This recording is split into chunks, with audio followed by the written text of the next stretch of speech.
এই দেশে ধর্ম যার যার উৎসব সবার এটা সাম্প্রদায়িক সম্প্রীতি দেশ। আমরা ঈদের উৎসবটা পালনের জন্য আমরা এখানে অনুষ্ঠান করেছি। আমরা সোজা আসছি, আমরা আসছি সাভারের কাউন্টার থেকে। আমি নিত্য আপনারা তো কমেন্ট করেন ধর্ম যার যার উৎসব তার তার। এটা আমরা বললে আমরা এটা শুনি। সবাই আছে।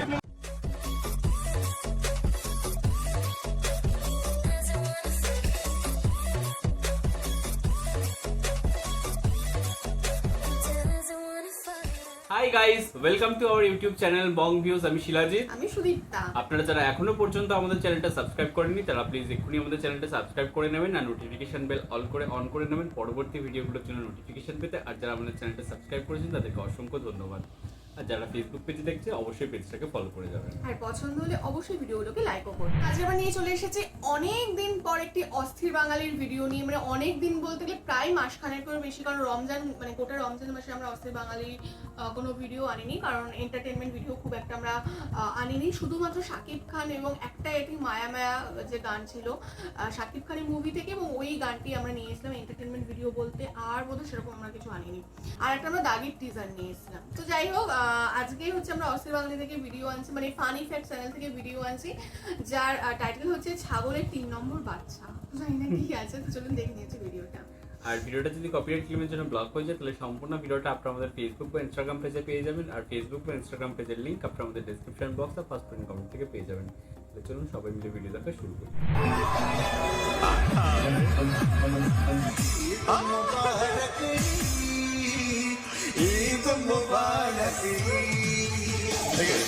খেল খতম। আজকে একটারও পাশা ঠিক থাকবে না, সব কটার সাল তুইলা ফেলবে। হ্যালো এভরিওয়ান, সবাইকে ঈদ মোবারক। আর তোমাকে আই লাভ ইউ না, মানে আই লাইক ইউ। তাও তো নেগেটিভ হয়ে যেতেছে। যাই হোক, একটা হইলেই হইলো। দেশে এখন কি চলতেছে সবাই বলবেন ঈদের আমেজ, তাই না? তবে সাথে গতকাল চিড়িয়াখানা থেকে কিছু ছাগলের ৩ নম্বর বাচ্চা ছাড়া হয়েছে, যারা নাচতে না পারা সত্ত্বেও নিজেকে শাহরুখ খান মনে করে, ঋত্বিক রোশন মনে করে লাফালাফি করে। চলেন আজকে আমরা কিছু ছাগলের বাচ্চা গণনা করি।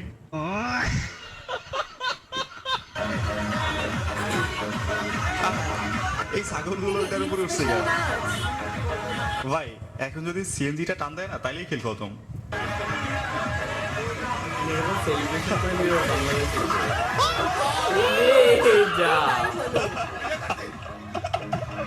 যা বলছি অস্থির বাঙালির অস্থির কাণ্ডের কারখানা। দেখছেন, মানুষের কিছু হয় না, সমস্যা নাই ভাই। এগুলো হচ্ছে অনেকটা বিরিয়ানির মধ্যে এলাচির মতো।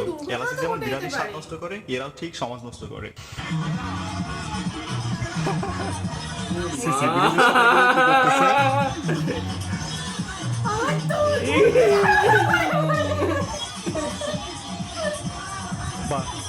রাস্তার দুই পাশে ব্লক করে নিছে।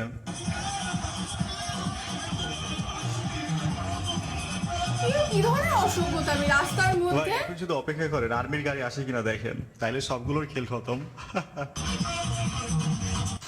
রাস্তাতে গাড়ি যাচ্ছে না,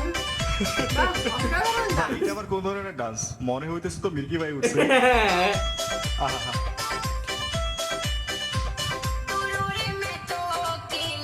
আচ্ছা, উপরে একটা লাফাইতেছে আর একটা নিচে শুয়াও লাফাইতেছে। বাহ, ছাগলের ছানার মতো।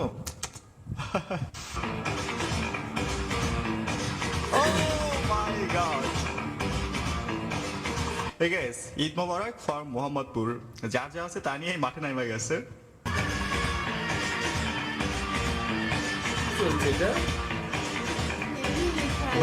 বাংলাদেশের অবস্থা ভালো না, গৃহযুদ্ধ লাগে গেছে। এমন একটা নিউজ, এখন আমাদের দাদাদের থেকে পাওয়া শুধু সময়ের অপেক্ষা। দেখেন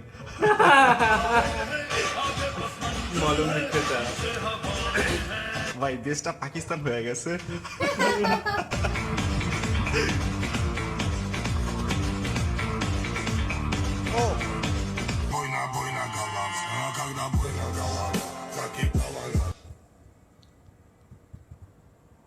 সবার হাতে অস্ত্র। আচ্ছা, মানে আমি যখন অবশ্য দেখছেন, এই বয়সে পোলাপাইন নেতার পিছনে চকলেটের জন্য দৌড়াইবে, আর এই বয়সে অস্ত্র চালানো শিখে যেতেছে। বড় হইয়া নেতার পিছনে ভরে দিবে। দেখেন এইগুলো। আমাদের এখানে দুর্গাপুজোতে বাচ্চারা ওরকম ক্যাম্প পাঠায়। আমরাও করতাম। ও এখানে আমাদের নামও ছিল, একজন আমাদের ক্যাপ ভরে দিত। Last এ বলিস? হ্যাঁ ঠিক আছে, ক্যাপ বন্দুক। ভাই আপনারা যে যার বলেন না কেন, এইসব বেসের মাঝে আলাদা একটা ভাইবস আছে, বডিতে তাল উঠে যায়। মানে অনেক দিন অনেক কষ্টে রমজানে নিজেদেরকে মানে একদম রোজা রেখে মানে কন্ট্রোলে রেখেছিল, পুরো ঈদে পুরো ব্লাস্ট করে বেরিয়েছে।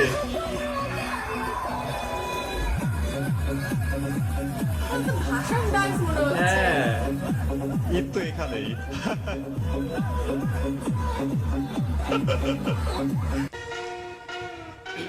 ও এই যে মাই এই গড, ভিডিওটা আমি দেখেছি, খাটের নিচে চাকা করে গাড়ি এমনি বানাই ঘুরে ফেলছে, বেড়াচ্ছে। দেখছেন? এর বুদ্ধির কাছে আইনস্টাইনও ফেল মারবে। আজকে দেখলাম পুলিশে ধরেছে একটা ভিডিওতে, ব্রেক লাগাচ্ছে কি করে, কি জানি? সামনে তো ধাক্কা লেগে যাবে। শুধু তো খাটে শুয়ে থাকলে হবে না। এটাই বলেন না কেন, আমার তো মনে হইতেছে বিয়ে কইরা বউ নিয়ে ফেরার সময় এমন একটা খাট বেশি প্রয়োজন, তাহলে আর বাসর করার জন্য ওয়েট করতে হবে না। দর্শক, একটি সনাতন পরিবার যারা এই ঈদ মিছিলে কিন্তু অংশগ্রহণ করেছে এবং তারা বলছে তাদের পরিবারে আরো লোকজন কিন্তু এই ঈদ মিছিলে তারা অংশগ্রহণ করেছে এবং ঈদ মিছিলেও আপনারা আছেন, সেই সম্পর্কে একটু জানতে চাবো। আমরা আজকে ঈদের দিন, খুশির দিন, এই দেশে ধর্ম যার যার উৎসব সবার, এটা সম্প্রদায় সম্প্রীতি দেশ। আমরা ঈদের উৎসবকে পালনের জন্য আমরা এখানে অনুষ্ঠান করছি, আমরা সোচে আসছি, আমরা আসছি সাভারের কাউন্টা থেকে। আমি নিত্য তো আপনারা তো কমেন্ট করেন ধর্ম যার যার উৎসব তার তার তার। আমার সবাই এটা আমরা বললে আমরা এটা শুনি না। সবাই আছে আরো লোক আছে আমাদের গাড়িতে, ঘোড়ার গাড়িতে আরো লোক আছে। এই তো নতুন বাংলাদেশের সৌন্দর্য, আমরা তো এটাই চেয়েছিলাম, Actually যেখানে এটাই থাকবে হওয়া না উচিত। হিংসা বিদ্বেষ, আমরা সবাই ভাই ভাই, সবাই সবার উৎসবে পাশে থাকবে, দুর্গাপুজোতেও বেরোবেন কিন্তু। এটাই হচ্ছে সত্যিকারের সৌন্দর্য। কিরাজকে প্রপোজ করছিলাম কিন্তু সে রিজেক্ট করছিল, তো ওকে পরে কিরাজকে বললাম তাকে এপ্রিলের ফুল বানাইছি। ভাই এইটা একটা দুর্দান্ত সুযোগ কিরাজকে প্রপোজ করার, রিজেক্ট না করলে এপ্রিলের ফুল। Try কর, try কর। এপ্রিল 5 দিন চলে গেছে, Next year। ঠিকই রাখলাম। টিকটকার, এই টিকটকার, টিকটকার এলন মাস্কের ছোট ভাই এলন মাস্ক, এই টিকটকার। গালির মতো শুনতে লাগছে। ছোট ভাই বেলুন মাস চাটাচাটি কমিটির সভাপতি। ভাই আজকে ঈদের দিন, আজকেও পোলাপাইনে ছাড়বে না। হাড্ডির ভেতরে মাদক, কয়েকদিনের জন্য বাসার খাবার রান্না, মাংসের হাড্ডির ভেতরে মাদক সহ ধরা। ও মাই গড, মানুষের মানে মাথা খারাপ হয়ে গেল শুনে আমার।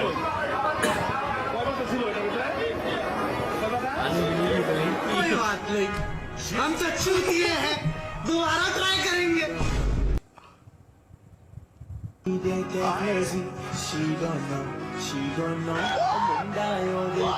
ভাই বাঙালি বলে কথা, জয়েন্টে জয়েন্টে বুদ্ধি।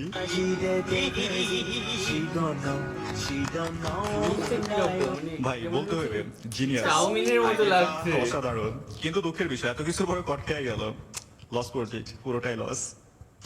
স্বৈরাচারবিহীন বাংলাদেশে এত সুন্দর, এতটা ফ্যাসিনেশন, এটা মানে বলার মতন না, খুবই সুন্দর লাগতেছে। ইউসুফ সরকার বলেন, ইউনুস সরকার বলেন, ইউনুস কাকা, ইউনুস মামা, তাকে মন থেকে সেলুট।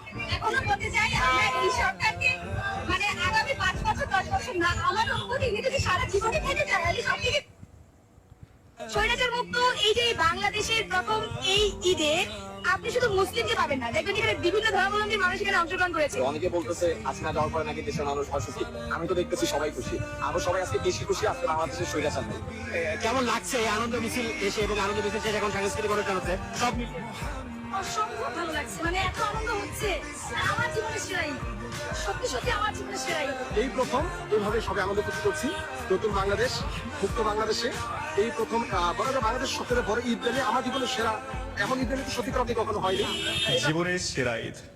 আসলে স্বৈরাচার মুক্ত ঈদ অনেক সুন্দর, সাধারণ মানুষের মুখে হাসি ফুটিয়ে তুলতে পারে, আবার তাদের জীবনে জাহান্নাম নামিয়ে দিতে পারে। শুধু আমাদের একজন ভালো মানুষকে বাছাই করতে হবে। নির্বাচন দিয়ে আপনি কি করবেন? Yes, গালি দেখ আর যাই করুক না কেন, এই লোকগুলোই হচ্ছে সাধারণ মানুষ, যারা নির্বাচন বুঝে না, যারা রাজনীতি বুঝে না, বুঝে শুধু একটুখানি শান্তি। আগামীর রাজনীতি নতুন জেনারেশনের রাজনীতি, সেই নতুন জেনারেশনের একজন অতি মেধাবী পিএইচডি ডিগ্রিধারী আমার ভাই মাসুদকে আপনারা ভোট দেবেন। আচ্ছা, আপাই হচ্ছে জামাত ইসলামের জন্য ভোট চাইলো না, এখানে কি মির্জা ফখরুল পার্টি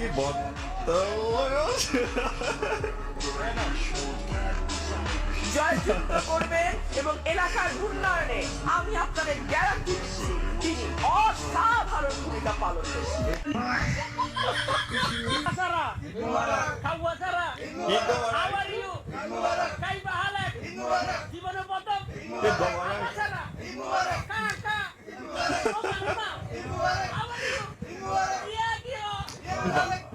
আপারে ছাড়া এই প্রথম ঈদ মোবারক। এবার নিয়ম করে লোডশেডিং, মিষ্টি কুমড়া আর বেগুনি, কাঁঠালের বার্গার, পেঁয়াজ ছাড়া তরকারি, এগুলো ছাড়া ঈদ মোবারক। রেসিপি গুলো যাই হোক, দেখলাম হচ্ছে ভিডিওটা দারুণ মজার ছিল। অনেক দিন পর আমরা হচ্ছে ফানি ফ্যাক্টস এর ভিডিও দেখলাম এবং অনেক দিন পর আবার আমরা খুব মজার একটা ভিডিও দেখলাম। আর হচ্ছে মানে সব থেকে তো বেশি মজার ছিল ওই ঈদের হচ্ছে মাতাল ডান্স বা মাতাল ডান্স না উত্তাল ডান্স বলবো জানি না, রাস্তাঘাটে যেভাবে হচ্ছে নাচ করছে তারা এবং মানে গাড়ির উপর উঠে গাড়ি চলে যাচ্ছে, ব্রিজ আটকে, মানে কি না কি করছে। তো যাই হোক আর মজা লাগছে মানে আনন্দ ঠিক আছে, বাট এইগুলোতে কোনো ছ্যাবলামো মনে হচ্ছিল কেমন Exactly, আর যেন। সব থেকে বড় কথা হচ্ছে এটা তো দুর্ঘটনা ঘটে যাওয়ার চান্স হ্যাঁ। আছে। যেভাবে অটোটা চলে গেল মানে হ্যাঁ। সিএনজি বলেন আপনারা চলে গেল, তো সেই যে দু তিনটে ছেলে যে পড়ে গেলে তো মাথা ফাতা ফেটে যেতে পারতো বা অনেক কিছু ঘটতে পারতো। এই জিনিসগুলো কোথাও গিয়ে মানে আমরা হয়তো মজা করতে করতে এমন বেহুশ হয়ে যায় যে আমরা এইরকম বিভিন্ন অ্যাক্সিডেন্টাল কেস ঘটিয়ে ফেলি। তো এইগুলো কিন্তু নিজেকে আর সাবধান একটা থাকতে জিনিস হবে। দেখলো মানে যেটা মানে বিয়ন্ড ইমাজিনেশন বলা যায়, যে মাংসের হাড়ের মধ্যে আবার মাদক দ্রব্য ঢুকিয়ে রেখেছে। মানে জিনিসটা পুরো নুডলস এর মতো লাগলো, অ্যাকচুয়ালি জানি না ওটা কি মাদক, তো একটু আপনারা জানাবেন কেউ জেনে থাকলে যে ওটা কি ছিল। এক্স্যাক্টলি। আর একটা জিনিস দেখলাম মানে যেটা আমাদের জানা ছিল না, যে ঈদের দিন দেখলাম বাচ্চারা সবাই বন্দুক নিয়ে বেরিয়েছে। তো প্রথমে ব্যাপারটা বুঝছিলাম না, তারপর বুঝলাম আচ্ছা আমরা বাংলাদেশে এই ব্যাপারটা রয়েছে, এই কালচারটা রয়েছে। তো এটা অ্যাকচুয়ালি আমাদের দেশে বা আমাদের বাঙালিদের দুর্গা উৎসবের মতো, কারণ আমরা ছোটবেলা থেকে বরং এখন অনেকটা হচ্ছে কমে গেছে। টেকনোলজি জেনারেশন, মোবাইল গেমস এইগুলোর জন্য বাচ্চারা ভুলে গেছে। কিন্তু আমরাও কিন্তু ছোটবেলায় যখন দুর্গাপুজো আসতো আমাদের হচ্ছে বাবা মা ক্যাপ আর বন্দুক কিনে দিত, তো সেই ক্যাপগুলো ভরতাম এন্ড বন্দুক ফাটাতাম। ওয়ান শাটারও ছিল, মানে ছোট যে হ্যাঁ খেলার গুলিগুলো হয়। তো এই সমস্ত কিন্তু করতাম এবং আমরাও রাস্তা এরকম বন্দুক নিয়ে ঘুরতাম। তো এটা দেখে এবং খুব একদম মনে ও পড়লো। আমার জীবনের প্রথম বন্ধু কোথাও গিয়ে, তো সেখানে দাঁড়িয়ে আমরা মানে আচ্ছা বন্ধু না না বন্ধু তো সেখানে আমরা মানে একসাথে তো গ্রো আপ হয়েছি। তো মানে আমরা ছোটবেলায় এতটাই ছোট ছিলাম, মানে তখনকার কথা বলছি, আমরা ওই বন্ধুকে ক্যাব ভরতে পারতাম না। তো একটা কাকুর নির্দিষ্ট একটা কাকু ছিল, তার কাছে কেন আমরা যেতাম আমি জানি না, যে ওই কাকুর কাছেই আমরা যেতাম। এবার আমাদের বাড়ি থেকে কিন্তু যথেষ্ট দূরে ছিল, হ্যাঁ। অনেকটা গিয়ে আমরা ওই কাকুর বাড়িতে যেতাম। এবং ওই রিলটা শেষ হতো এবং যতবার শেষ হতো ততবার আমরা যেতাম, এবং সেই জন্য এতবার যেতাম তো তার জন্য মানে ওর নাম হয়ে গেছিল বন্দুক আর আমার নাম ক্যাব। ইভেন এখনো ওই কাকু যখনই রাস্তাঘাটে আমরা দেখতে পাই আমাকে বলে কিরে বন্দুক ভালো আছিস, আর আমাকে বলে কেমন ক্যাব, আছিস? হ্যাঁ। হ্যাঁ, তো এই জিনিসগুলো ইভেন এত ভয় পেতাম। আমার মনে হচ্ছে ছোটবেলায় আমি একটা জামা মুখে নিয়ে হ্যাঁ, চাপা এরকম দিয়ে করে। এরকম করতাম। তো যেমন ওইটা কোথাও গিয়ে রিকল হলো, বেশ ভালো লাগলো ব্যাপারটা। আর হচ্ছে আর একটা জিনিস মজার দেখলাম, আপাকে ছাড়া প্রথম ঈদ। একদম, এবং মানুষ ঈদে যেভাবে বেরিয়েছে এবং মানুষের যে রিয়াকশন গুলো দেখছি প্রত্যেকে খুশি এবং নতুন ভাবে তারা বাংলাদেশে ঈদ যাপন করছে। আমার মনে হচ্ছে এবং বাংলাদেশে এত মানে হ্যাপেনিং ঈদ বোধহয় প্রথমবার হচ্ছে এবং তারাও সেটা বলছে তাদের জীবনে দেখা প্রথম এত ভালো ঈদ। তো এটা তো ভীষণ ভালো এবং লাগলো। মোহাম্মদ ইউনূসের প্রশাসন আর কি খুব ভালো ব্যবস্থা নিয়েছে, এবং আমরা মানে বিগত কয়েক বছর ধরে রিয়াকশন দিচ্ছি এবং কয়েক বছর ধরেই দেখতে পাচ্ছি যে মানে ঈদ মানেই হচ্ছে একটা ট্রমা নিয়ে আসে বাংলাদেশের। যে কারণ প্রথমেই মানে ঢাকা কেন্দ্রিক আপনাদের সমস্ত কর্ম প্রতিষ্ঠানগুলো এবং সেখানে দাঁড়িয়ে সমস্ত দেশের সমস্ত মানুষগুলো ঢাকায় এসে ভিড় করে এবং তারা ঈদের সময় সব কোথাও গিয়ে বাড়ি ফেরে। এবং দাক্ষিণাত্যের ক্ষেত্রে মানে পদ্মা সেতু হওয়াতে অনেকটা সুবিধা হয়েছে, বাট আগে দেখতাম পদ্মা সেতু হওয়ার আগে যে ট্রলারের যে দুর্ভোগ বা লঞ্চের যে দুর্ভোগটা সেইটা আমরা দেখতে পেতাম। বাট এবারে তো যেটা শুনলাম যে খুবই ভালোভাবে এবং নিশ্চিন্তে কেটেছে বিষয়গুলো। তো আজকে ভিডিওটা প্রথম দিকে তো বেশ মজার ছিল এবং ভালো ছিল, শেষের দিকে তো বেশ ভালোও লাগলো। তো সব মিলিয়ে ভালো ছিল ভিডিওটা, আমাদের খুব ভালো লেগেছে। আশা করছি আপনাদেরও ভালো লেগেছে। যদি ভালো লেগে থাকে অবশ্যই লাইক করবেন, কমেন্ট করবেন এবং আপনারা ঈদ কেমন ভাবে কাটালেন, যদি এর আগেও প্রশ্নটা করেছি আবারও করছি, তো জানাবেন কমেন্ট। এবং আমাদের ভিডিও যদি ভালো লেগে থাকে অবশ্যই আমাদের চ্যানেলটাকে সাবস্ক্রাইব করে যাবেন। আর সাবস্ক্রাইব বাটনের পাশে জয়েন বাটন পেয়ে যাবেন, সেকেন্ড কিছু ফেসিলিটিস দেওয়া থাকে, চাইলে আপনারা চেক করতে পারেন। আর আমাদের যে ফেসবুক আর ইনস্টাগ্রাম পেজ রয়েছে আমাদের চ্যানেলে, সেখানে আপনারা চাইলে ফলো করতে পারেন, লিঙ্ক ডেসক্রিপশন বক্সে পেয়ে যাবেন। আর আমাদের যে চ্যানেলের ফেসবুক গ্রুপ রয়েছে সেখানে আপনারা জয়েন করে আপনারা আপনাদের মনের মতো সমস্ত কিছু পোস্ট করতে পারেন, তার লিঙ্কও ডেসক্রিপশন বক্সে দেওয়া রয়েছে। আর আমাদের যদি আপনারা পার্সোনালি পছন্দ করে থাকেন আমাকে শিলাজিৎ ওকে সুদীপ্তা হিসেবে, তাহলে আমাদের পার্সোনাল ফেসবুক আর ইনস্টাগ্রাম সাইটে ফলো করতে পারেন, লিঙ্ক ডেসক্রিপশন বক্সে পেয়ে যাবেন। তো দেখা হচ্ছে পরবর্তী ভিডিওতে, আজ এ পর্যন্তই, টাটা।